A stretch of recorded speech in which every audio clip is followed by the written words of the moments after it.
All right, we're going to look at a little bit of trouble for the Catholic Church. We talked about that a little bit in the last lesson, how the church had a lot of power, and that and the kings had a lot of power, and the church had a lot of land, and kings and emperors have a lot of land, and so that led to a little trouble um, in Europe. And so we're going to check that out in this lesson.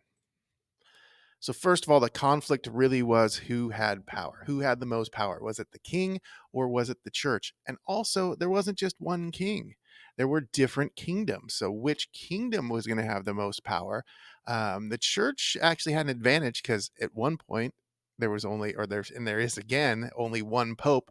So the pope had a lot of power because there's one person in charge of the Roman Catholic Church and all these different kingdoms. So that pope had more power than all these individual kings, so to speak. But let's take a look at one of these cases with Emperor Henry IV and Pope Gregory VII. So, Emperor Henry IV was an emperor or king of the Holy Roman Empire. It's not the same Roman Empire. They just named it the Holy Roman Empire because they really respected the Roman Empire. So he was king and he wanted to gain more power and he thought the church was having too much power. So what he did was he appointed a nephew, a relative, as a bishop. That's a no-no, especially in Pope Gregory the Seventh's eyes, because there's a process for this, and Pope Gregory has to oversee this, or at least the church has to oversee it. And that really made Pope Gregory upset. And what he did was he excommunicated, that means kicked Emperor Henry IV out of the church. That was a big deal because that meant that Emperor Henry could not go to heaven. He could only go to the other place. So that was a big deal.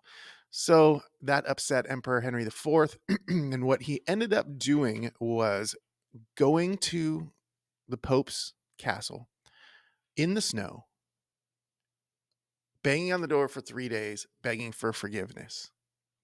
The Pope finally relented and gave forgiveness and let Emperor Henry back into the church, but that didn't really end their fights. They would argue and squabble and fight over power for the whole time they were around. So, some things to think about. Why do you think the struggle between the papacy or the pope and the monarchy was so significant? Why do you think that was a big deal? Some of these have implications today. Again, there's still a pope today, and there are technically still some kingdoms around today, but they're not run quite the same way. And how does religion play an important role in shaping society? Those are just some things to think about. You're going to be answering those in your notebook, though, and we're going to be talking about them.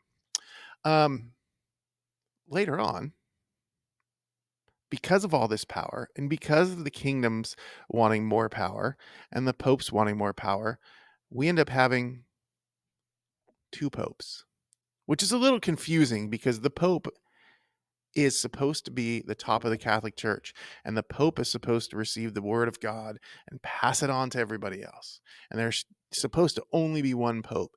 So how can there be two popes getting different words from God and then passing them on from the people? It just makes it's kind of like a math problem. It doesn't really equal out. If they both are pope, they should be getting the same word from God. But if they're getting two different words from God and one favors whichever king that they like, that's a kind of a big problem. That leads to even more of a power struggle. We have two popes now. We have one in Rome at the Vatican and another pope in Avignon in France. That lasted for a while. And actually, at one point in time, there was even another pope. There were three popes at one point. After you watch this video, I want you to answer these questions, but it created another thing. It created another schism.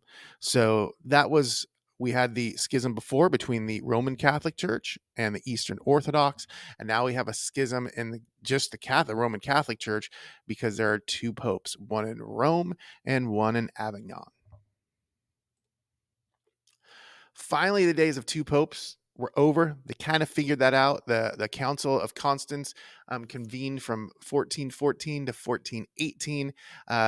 This council would elect Pope Martin V, and that should have solved all the problems, but it didn't. That might have solved the problem of having more than one pope in the Catholic Church, but it didn't solve the problem that the Catholic Church had with the rest of the people. For instance, they owned anywhere from one fifth to one third of the land in Europe. By the way, they didn't have to pay taxes. They also collected taxes. So they didn't have to pay taxes on their land, but they collected taxes from other people. Many people disagreed with the policies of the Catholic Church. Again, most people are kind of okay with taxes, but then when they don't think those taxes are being spent properly, that becomes a problem. And this is happening back then. They're collecting taxes and things called indulgences, which we're going to talk about next week. An indulgence basically is a way that you can pay your way into heaven, or you can pay a family member's way into heaven. People believe that church was not using their taxes correctly. People outside Italy were upset that they had to pay property taxes to Italy, and all that was going to the Catholic Church and the Vatican. Um, and then the church didn't have to pay any money if they had a church in your kingdom or your area. So that led to some big problems. That's it for this lesson. We are going to jump in and check out Martin Luther next time, and some big changes for the Catholic Church and some big changes for Christianity next week. That's it.